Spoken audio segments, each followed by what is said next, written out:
बिस्मिल्लाहिर्रहमानिर्रहीम। Dear student, मैं Mohammad Naeem, junior instructor electrical. ये आज का जो हमारा प्रैक्टिकल है ये कंबाइन प्रैक्टिकल है जो कि ET 213 यानी DC मशीन एंड बैटरीज और ELTR 243 जो इलेक्ट्रॉनिक सेकंड ईयर का सब्जेक्ट है AC मशीन, उनका पहला प्रैक्टिकल है। ये दोनों का कंबाइन है, इसलिए इन दोनों की कंबाइन वीडियो है। प्रैक्टिकल है, प्रैक्टिकल नेम है हमारे पास verification of Faraday's law of electromagnetic induction. इस प्रैक्टिकल का मकसद ये है कि हम ये फैराडे लॉ वेरीफाई करेंगे प्रैक्टिकली कि आया ये जो हमें कहा जा रहा है या हम पढ़ते हैं ये ऐसा है भी कि नहीं। इस प्रैक्टिकल्स के लिए टूल्स एंड इक्विपमेंट्स हमारे पास जो है वो मोटर जनरेटर ट्रेनर है, जिसमें इस ट्रेनर में एक हमारे पास as a prime mover motor होता है और एक हमारे पास जो DC जनरेटर का सेटअप होता है जिसको हम अपनी मर्जी से जो है वो series, shunt and compound generator जो है वो कनेक्ट कर सकते हैं। डियर स्टूडेंट, वोल्टमीटर हमें चाहिए इस मकसद के लिए 0 to 500 वोल्ट, क्योंकि हमारे पास जो जनरेटर है उसकी जो आउटपुट वोल्टेज है वो 360 है। इसके अलावा हमें एम्पेयर मीटर चाहिए जो कि 1000 मिली एम्पेयर है। कनेक्टिव लीड चाहिए और एक टेकोमीटर चाहिए जो कि हम मोटर की स्पीड को मालूम करने के लिए इस्तेमाल करेंगे। मोटर जनरेटर के ट्रेनर को अगर हम देखें तो उसके एक साइड पर जो है एक 3 फेज इंडक्शन मोटर के टर्मिनल्स बने हुए हैं, जिनमें से एक रूटर और स्टेटर वाइंडिंग के 6 टर्मिनल्स हैं।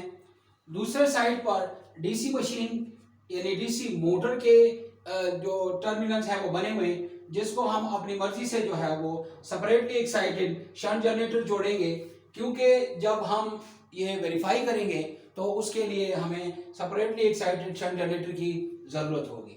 डायग्राम के मुताबिक आप ये फिगर A पर नजर डालें तो इसको देखने से हमें अंदाजा होता है कि ये दो चीजें जो है वो सामने नजर आ रही है, एक स्टेटर वाइंडिंग और दूसरी रूटर। चूंकि ये एक इंडक्शन मोटर है लिहाजा रूटर जो है उसके कनेक्शन नहीं होते, और स्टेटर के कनेक्शन पे अगर हम गौर करेंगे तो स्टेटर के 6 कनेक्शन जो है या टर्मिनल हमें नजर आते हैं 1 2 3 4 5 एंड 6।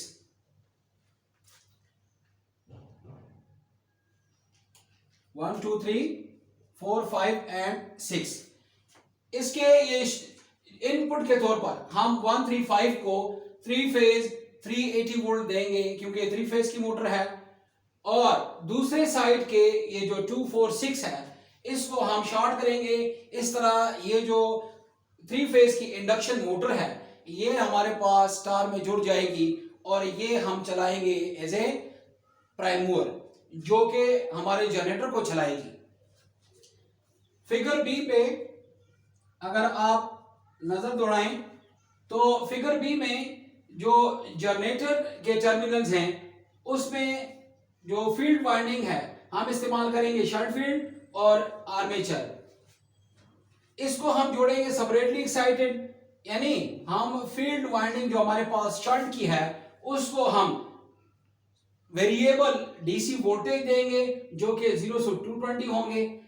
इसको कनेक्ट करने के से पहले इसके सीरीज में हम एक मिली एम्पेयर मीटर जोड़ेंगे जिस तरह डायग्राम के मुताबिक, क्योंकि जब इसको हम ये वोल्टेज देंगे तो इसके नतीजे में इस फील्ड में करंट फ्लो होगा और ये करंट जो है वो फील्ड करंट होगा। जब इस प्राइम मूवर को हम चलाएंगे तो ये इस आर्मेचर को चलाएगी और ये आर्मेचर के कंडक्टर्स इस फील्ड के फ्लक्स को कट करेगी और आउटपुट पे हमें वोल्टेज मिलेंगे जो कि हमारे आउटपुट वोल्टेज होंगे। डियर स्टूडेंट, इस सारे सेटअप में हमने जो वेरीफाई करना है वो ये है, क्योंकि पहले फैराडे लॉ 2 कवानीन पेश करता है। पहला कानून ये है कि जब कोई भी कंडक्टर किसी मैग्नेटिक लाइंस ऑफ फोर्स के साथ लिंक करता है और तो चेंज ऑफ फ्लक्स होता है और इस चेंज ऑफ फ्लक्स के नतीजे में वोल्टेज पैदा होते हैं। ये पहला कानून है। दूसरा कानून ये है कि ये जो इंड्यूस्ड ईएमएफ है ये कुछ बातों पे डिपेंड करता है, यानी इसके जो मैग्नीट्यूड है, इनका मैग्नीट्यूड है ये चंद बातों पे डिपेंड करता है। मसलन ये कि ये जो फ्लक्स है फील्ड का, अगर हम फ्लक्स बढ़ाएं तो ईएमएफ बढ़ जाएगी, वोल्टेज बढ़ जाएंगे। एक बात, अगर हम इस प्राइम मूवर की स्पीड को बढ़ाएं, यानी ये जो कंडक्टर है हम जितनी तेजी से घुमाएंगे तो तब भी ईएमएफ बढ़ जाएंगे। यहां पे जब हम इसको कनेक्ट करेंगे तो कनेक्शन के लिए सबसे पहले जिस तरह हम बता चुके हैं कि 3 फेज के कनेक्शन हम कंप्लीट करेंगे, उसके बाद ये सेपरेटली साइड शंट जनरेटर के कनेक्शन जो है वो कंप्लीट करेंगे। जब हम अपना प्राइम मूवर चलाएंगे तो प्राइम मूवर को जो कि इसके रेटेड आरपीएम है 2800, इस पर सेट करेंगे। इस पर सेट करेंगे तो ये एक स्पीड पर आ जाएगा जो कि इसकी यूनिफॉर्म स्पीड होगी, और ये साथ ही साथ इस आर्मेचर को घुमाएगी। आर्मेचर को जब ये फुल स्पीड यानी 2800 आरपीएम पर घुमाएगी, उस वक्त पे हम अपने इस एम्पेयर मीटर और ये जो आउटपुट के लिए हमने वोल्ट मीटर लगाया हुआ है इसकी रीडिंग देंगे। तो शुरू में चूंकि हमने ये जो एक्साइटेड वेरिएबल वोल्टेज है ये हमने बंद रखे हुए हैं, लिहाजा मोटर चलने के बावजूद भी हमारे पास जो फील्ड करंट होगा वो जीरो होगा, क्योंकि ये स्विच बंद होगा और ये एम्पेयर करंट नहीं होंगे। लेकिन वोल्टेज जो रेजिडुअल मैग्नेटिज्म से कट होके आएंगे वो तकरीबन 50 वोल्ट होंगे जो कि हमारे पास इस ट्रेनर के आते हैं। उसके बाद हम अपने वेरिएबल वोल्टेज के स्विच को ऑन करेंगे और यानी ग्रेजुअली जो है हम अपने वोल्टेज बढ़ाएंगे। वोल्टेज बढ़ाते बढ़ाते हर स्टेप पर हम अपने फील्ड करंट और वोल्टेज आउटपुट को वेरीफाई करेंगे। अजीज तलबा, जैसे जैसे आप वोल्टेज बढ़ाएंगे करंट बढ़ेगा तो वोल्टेज बढ़ेंगे।